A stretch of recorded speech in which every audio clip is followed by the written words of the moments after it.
மாண்புமிகு உறுப்பினர் பூமிநாதன்.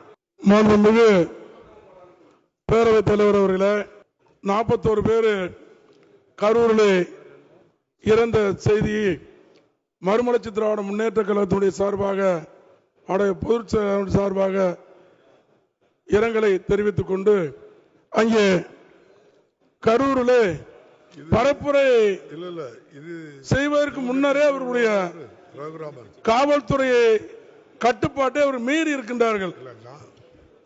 விதிமுறைகளை மீறி அவர்கள் நடந்ததனால்தான் இந்த 41 பேர் இறந்ததற்கு காரணம்.